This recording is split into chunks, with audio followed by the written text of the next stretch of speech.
السلام عليكم ورحمة الله وبركاته، والصلاة والسلام على رسول الله، وأهلا بيكم معانا النهاردة في فيديو جديد. النهاردة هنتعلم مع بعض كده بالراحة خالص إزاي نقدر نخرج تاب الوزارة من المنظومة. طبعا احنا عملنا فيديوهات كتير جدا قبل كده. النهاردة بقى هنمشي بالتفصيل وبالراحة خالص علشان نقدر نفهم كل مشكلة تواجهنا نقدر نحلها. التاب بيجيلك بالمنظر ده أو التاب بتاعك بيكون بالمنظر ده. طبعا عايز تعرف التاب خرج بره المنظومه ولا لا، بتلاقي طبعا علامه الاتصال والكاميرا ظاهرين على شاشه التاب من بره. دي اول خطوه. الخطوه الثانيه، اول حاجه بنروح للاعدادات. تمام، نركز بقى في الخطوات بتاعتنا. هنروح للاعدادات ازاي؟ واحده واحده كده. هننزل مثلا الستاره دي كده ونروح على علامه الضبط اللي فوق خالص دي زي ما حضراتكم شايفين بالظبط، رب تكون واضحه. هنضغط على علامه الضبط من فوق خالص. ضغطنا على علامة الاعدادات. في شوية حاجات هنا لازم نعملها علشان الطريقة تنفع معانا بدون أي مشاكل. طيب أول حاجة إيه؟ طيب أول حاجة بروح على شاشة القفل زي ما حضراتكم شايفين. شاشة القفل ظاهرة عندي هنا زي ما حضراتكم شايفين، يا رب يكون الصورة واضحة. شاشة القفل ظاهرة عندي زي ما حضراتكم شايفين. الناس اللي مش ظاهر عندها شاشة القفل هيكون في فيديو تاني عشان تقدر تفرمت التاب من خلال قفل الاتجاهات أو عن طريق قفل الاتجاهات. نوع قفل الشاشة مفتوح. طيب الناس اللي عندها بقى نوع قفل الشاشة مقفول هتشتغل عن طريق قفل الاتجاهات.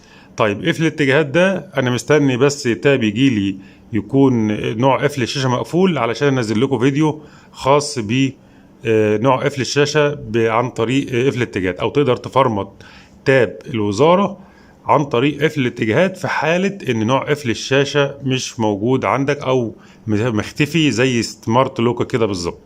تمام. طيب اول حاجة بروح هنا تمام وابدأ اعمل نمط في حالة ان النمط بتاعي ظاهر. هاجي على نمط وابدأ اختار اي نمط، وطبعا هنختاره سهل، هيكون مثلا علامة صح، وهنضغط التالي وهنعمله تاني ونضغط تأكيد زي ما حضراتكم شايفين بالظبط كده. انا عملت نمط، هضغط على كلمة تمت بالظبط كده. دي اول خطوه بعملها، عملت نمط، الوضع بقى تمام.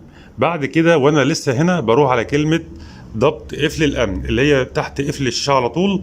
لو حضراتكم شايفينها هي دي تالت واحده، 1 2 3 الرابعه.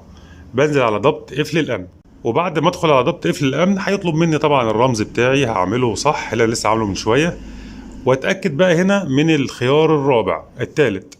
طبعا اول ما ادخل على القائمه دي اول حاجه الخيار اللي هو الرابع ده لازم تتاكد ان هو معمول او مفتوح او متفعل بالشكل ده. الخيار الرابع اللي هو اعاده الضبط الى ضبط المصنع تلقائيا، ده في حاله ان احنا لو دخلنا رمز التاب غلط، وهنشوف الكلام ده قدام. فيبقى اول حاجه عملنا نمط، تاني حاجه دخلنا على ضبط القفل الامن، ودخلنا على تالت خيار وفعلناه بالشكل ده. تمام كده انا ماشي سليم والدنيا زي الفل. بعد كده هروح على حاجه اسمها امكانيه الوصول اللي موجوده في الاعدادات من هنا. هضغط على امكانيه الوصول كده تمام، وهبدا اروح على الجنب التاني هلاقي حاجه اسمها المهارات والتفاعل.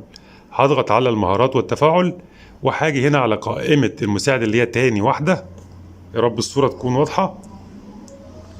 هبدا افعلها من الخيار ده، هيبدا يظهر لي الرساله دي. هضغط تشغيل. اول ما اضغط تشغيل هيبدا يظهر لي الشكل العايم ده زي ما حضراتكم شايفين. طبعا احنا شرحنا الطريقه دي قبل كده في فيديوهات، لكن حبينا في الفيديو ده نسهل اي مشكله ممكن تواجهنا.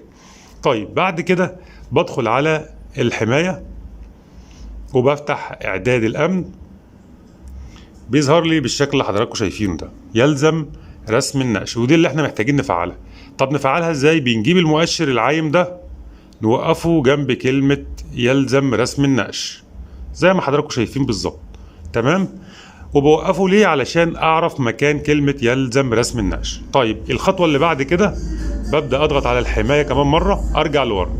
نركز بقى هنا في الجزء اللي جاي ده لانه ده اهم جزء في الشرح كله. لو ركزنا هنا الموضوع هيكون سهل جدا جدا. طيب ايه اللي هعمله هنا بالظبط؟ كل اللي هعمله هاجي على مفتاح اللي هو بتاع الصفحات اللي بيفتح لي الصفحات المتعدده وابدا اضغط عليه بالشكل ده. هلاقي هنا الضبط او الاعدادات، وهنا اي حاجه تانية مش هتفرق. فهاجي على الصفحه اللي فيها الاعدادات وهلاقي عندي هنا جنب علامه اكس مربعين فوق بعض، هضغط عليهم علشان يخلي لي الاعدادات فوق واي حاجه تانية مش شرط النوكس تحت. لو ظهر لي دي ما اضغطش عليها وما تلبخنيش، استنى شويه وهتختفي. ما اختفتش، هبدا انزل من جنبها كده بالسطر اللي هو الصفحه اللي تحت، انزل بيها لعند ما تقف معايا كده. وقفت معايا فاسيبها في الاول وقفه، تمام، اللي هي تحت دي، ما انزلش بيها للاخر، تمام. دي اول خطوه. الخطوه الثانيه، هضغط بصباعي الكبير بتاع ايدي الشمال هنا، وافضل ضاغط ما اشيلش ايدي خالص، وبالصابع التاني ده اضغط على اعداد الامن زي ما حضراتكم شايفين. هنا بدات كلمه موافق تظهر، هضغط عليها بصباعي ده واشيل ايدي خالص من على كل حاجه ما عدا دي، صابعي ده ما يتشالش خالص. بعدها بصابعي الكبير وابدا اجيب الصفحه دي لتحت خالص لغايه ما تنزل. وفي اللحظه دي بقى ما اشيلش صباعي خالص، لا ده ولا ده. كل اللي هعمله هنا ان انا هرفع الصابعين دول مع بعض واجي جنب المؤشر ده، طبعا باين في الصوره اهون جنبه، مش هضغط عليه، هو هضغط جنب المؤشر ده، مش هضغط على المؤشر نفسه، انا هضغط جنب المؤشر على كلمه يلزم رسم النقش. هشيل واضغط مره واحده.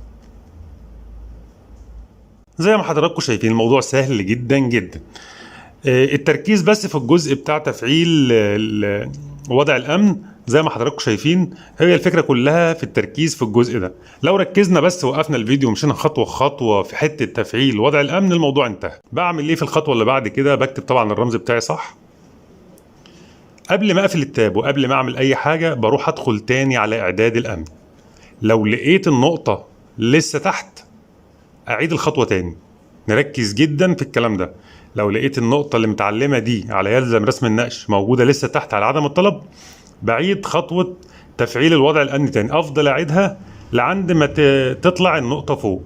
طيب ما طلعتش النقطه فوق، بعمل اعاده تشغيل، اعمل تحديث للتاب، اقفل الجهاز وافتحه لعند ما النقطه تظهر معاك فوق. تمام، النقطه ظهرت معايا فوق والدنيا تمام. هعمل ايه؟ هبدا اعمل اعاده تشغيل للتاب. هبدا اعمل هنا اعاده تشغيل للتاب بتاعي ونشوف مع بعض هيحصل ايه بالظبط. حاجه تانية برضو هنتعلم منها هنا ازاي نتاكد ان التاب هيقبل معايا. اول ما التاب يفتح معايا هقول لكم ازاي تتاكد ان التاب هيقبل معاك بدون اي مشاكل، ونركز جدا في الجزئيه دي. هنستنى بس التاب يفتح معانا بصوره طبيعيه وبعدها نكمل مع بعض. هنا اول ما التاب بيفتح ويعمل اعاده تشغيل بيطلب الرمز. لو الشاشه بتاعه الرمز سمراء سودة يبقى كده تمام، انا ماشي صح. لو لقيت الخلفيه ظاهره مكان السواد اللي ورا النمط ده اعرف ان انت ماشي غلط، تعيد الخطوات تاني. وفعلا لو انت اتاكدت من الاعدادات في الاول ان انت علمت على النقطه اللي فوق خلاص الموضوع انتهى. في اللحظه دي بقى هبدا ادخل الرمز غلط. اوعى تدخل الرمز صح، احنا هنا عايزين نعمل ضبط مصنع للتاب، فهتبدا تدخل الرمز غلط. هندخل اكتر من مره ونرجع لكم تاني. في اللحظه دي زي ما حضراتكم شايفين هنا هيقول لي لبدء تشغيل جهازك اوقف تشغيله ثم شغله مجددا وحاول مجددا. ايه اللي انا هعمله هنا اول ما يطلب مني الرساله دي؟ لانه هيطلبها مني مرتين. هبدا اقفل التاب بتاعي واعمل له اعاده تشغيل بالشكل ده كده. هعمل اعاده تشغيل واستنى التاب يرجع تاني على النمط علشان اكمل برضو ادخل الرمز غلط. اول ما يفتح معايا التاب بالشكل ده هبدا برضو ادخل الرمز غلط.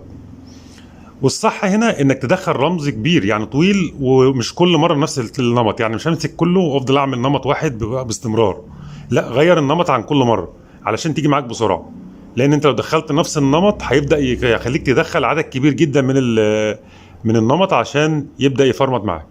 فالصح بتاعك تدخل نمط مختلف كل مره زي ما انا بعمل كده بالظبط.